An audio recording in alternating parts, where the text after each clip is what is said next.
101 Dalmatians.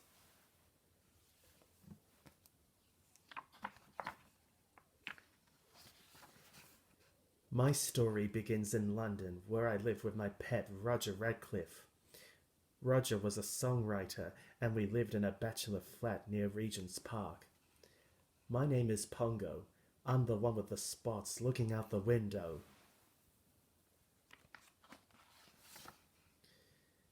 As far as I could see, a bachelor's life was downright dull. So when I saw the perfect dog walk by with a lovely lady, it was a dream come true. I grabbed my leash and barked loudly. Ruff, ruff. Roger understood and took me out.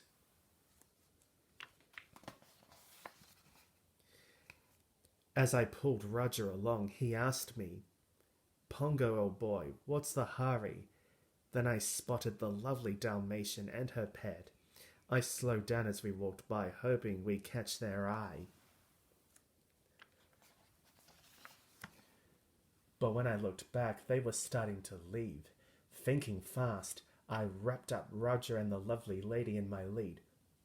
Oh, oh dear, they cried, losing their balance and falling right into a pond. After a moment, they couldn't help but laugh.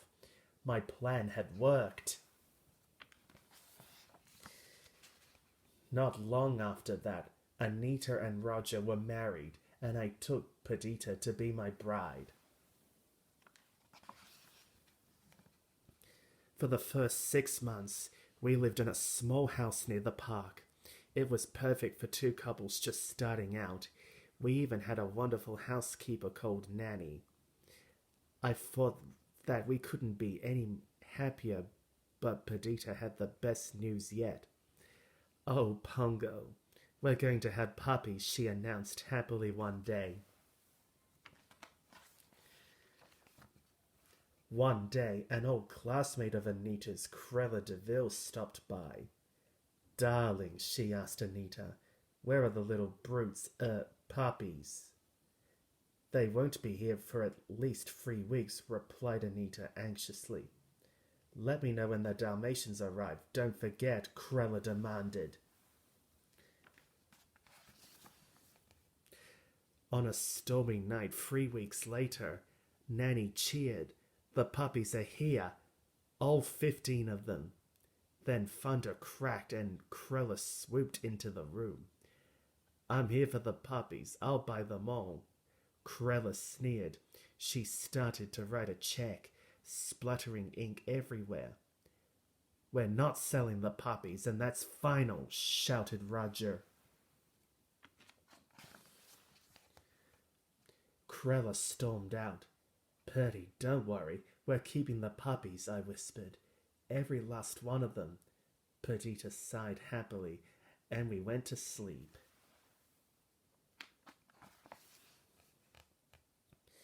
Weeks passed, and our 15 little ones certainly kept us busy. One of the things the puppies liked best was watching the adventures of Wonderbolt the dog on television. Bedtime, children, said Perdita when the program was over. Nanny tucked the puppies in as we left for our nightly walk in the park with Roger and Anita. Just as Nanny had lulled the little ones off to sleep, the doorbell rang. 2 men, Jasper and Horace, were at the door. We're here to inspect the wiring, said Jasper.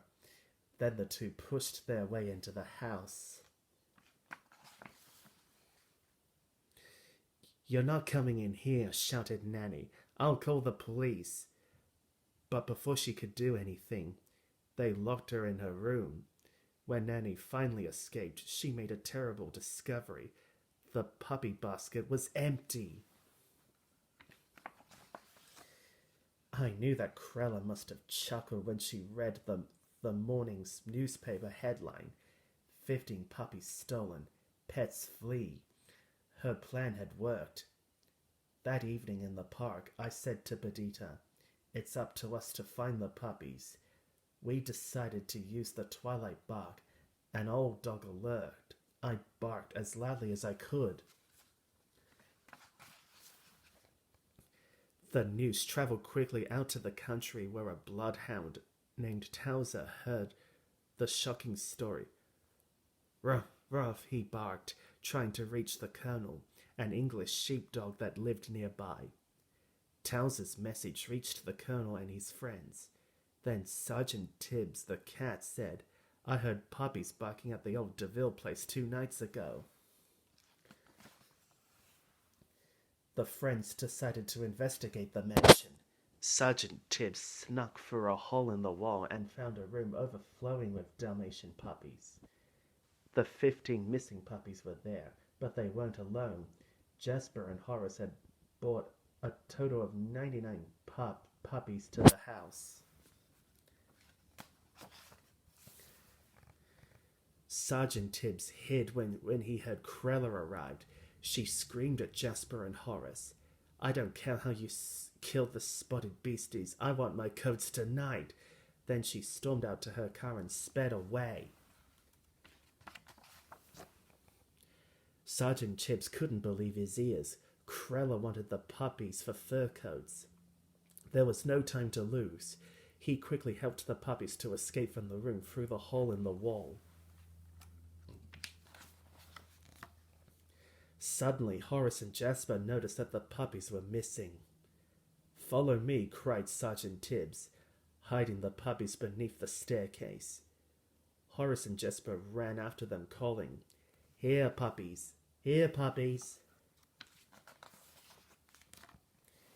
Meanwhile, Perdita and I had snuck out of our house.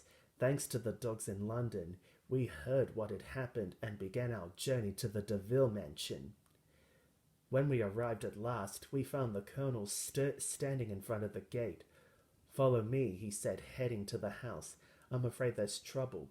Big hullabaloo. Through the windows, we saw that Horace and Jasper had cornered the puppies. Perdita and I broke through the glass with a crash and surprised the evil men.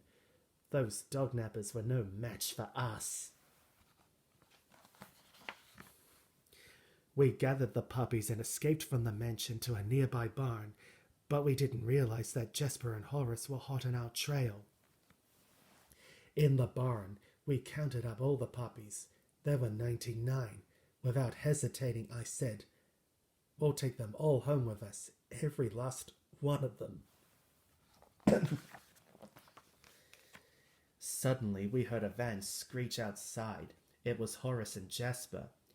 You'd better go, said the colonel. I'll stay behind to few them off. Come on, kids, hurry, cried Perdita as we made our escape into the snowy night. The thieves escaped from the colonel and Sergeant Tibbs and followed our tracks in the snow. Sliding across an icy river, we hid beneath a bridge. Finally, they drove off. Our long journey continued. Just when we thought we couldn't take another step, we ran into a helpful collie. We have shelter for you at a dairy farm, he said. At the barn, 4 cows offered our grateful puppies warm milk, and the collie was kind enough to bring Purdy and me scraps to eat. Worn out, we slept soundly that night.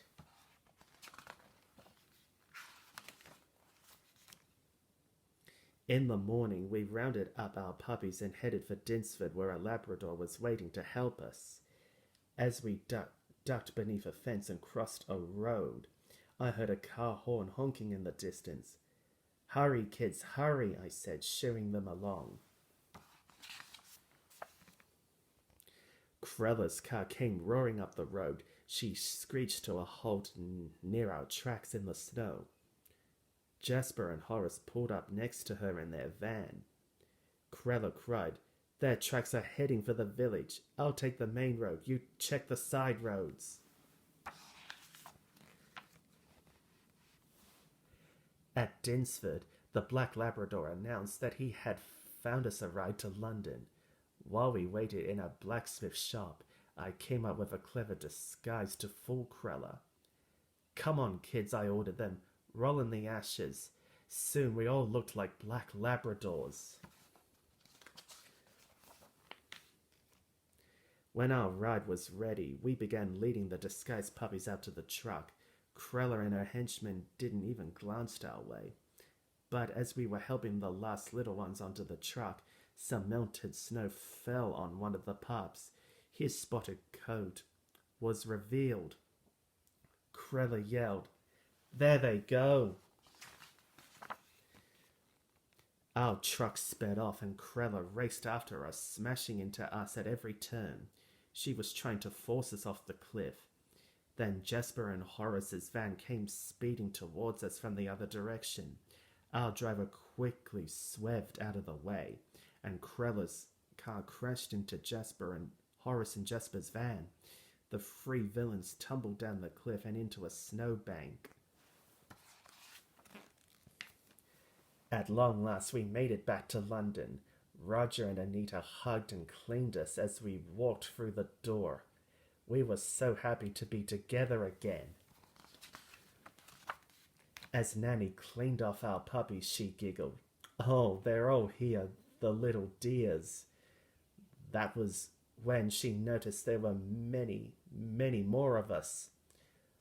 "Look," Nanny cried joyfully. "There are a whole lot more puppies." Yes, indeed they were.